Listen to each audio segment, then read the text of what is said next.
इसमें बी यहाँ बावल को बोलते हैं, बावल मतलब आंतें, उसके अंदर सूजन होने का ही नाम इन्फ्लामेटरी बावल डिजीज है। इसके अंदर इसको दो कैटेगरी में मेडिकल साइंस बांटती है, जिसको हम बोलते हैं Crohn's and ulcerative colitis. Crohn's एक साइंटिस्ट हुए हैं 1932 में न्यूयॉर्क में, उनके नाम पर ही इस बीमारी का नाम क्रॉन्स डिजीज कहा, क्योंकि ये छोटी जो हमारी आंतें होती हैं उनको हम 3 भाग में बांटते हैं। उसमें जो उसका एंड का जो पार्ट होता है उसमें अधिकतर ये बीमारी होती है, इस वजह से उसका नाम क्रॉन्स डिजीज कहा गया। क्रॉन्स डिजीज के अंदर जो इसमें number of sine and symptoms होते हैं, इनको सिंड्रोम कहते हैं। दस्तों, कब्ज के लिए, पुरानी बीमारियों की ज़्यादा दिनों तक दवा खाने के कारण से छोटी आंतों में सूजन रहने लगती है, जिसको हम क्रोनिक इन्फ्लामेशन कहते हैं, क्योंकि छोटी आंतों के अंदर ही भोजन का सम्यक और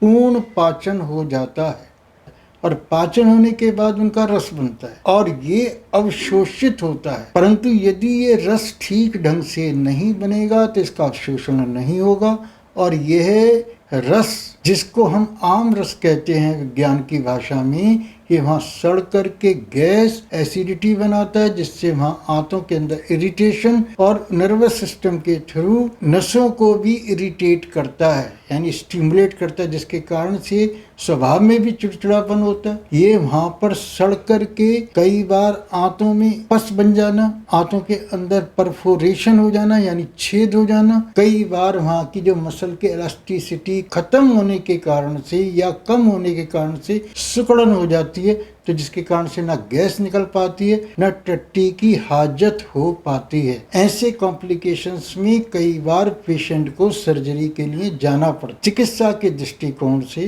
पेशेंट इस कॉम्प्लिकेशन में ना पहुंचे तो अपने आप सेल्फ मेडिकेशन कभी भी ना करें। ऐसा आहार जो फाइबर वाला ना हो, जिसमें रेशा कम से कम हो, जिसको हम ब्लेंड डाइट बोलते हैं, उसका ध्यान रखना चाहिए, नहीं तो आंतों में यह खुजला या रफेज ब्लीडिंग पैदा कर सकता है। मेडिसिन इसके अंदर बहुत सारे जो परपटी हैं या जो इसके अंदर जो कल्प है और युक्ति उपवास है, ठंडे पानी का एनीमा है, ये चिकित्सक की देखरेख में ही करवाना चाहिए। अपने माइंड को स्थिर रखने के लिए या माइंड को शांत रखने के लिए अपना शारीरिक और मानसिक संतुलन बना रहे, उसमें मेडिटेशन से बढ़िया कोई चीज नहीं है। तो इन चीजों का यदि आप ध्यान रखते हैं तो आप ठीक रहेंगे। धन्यवाद।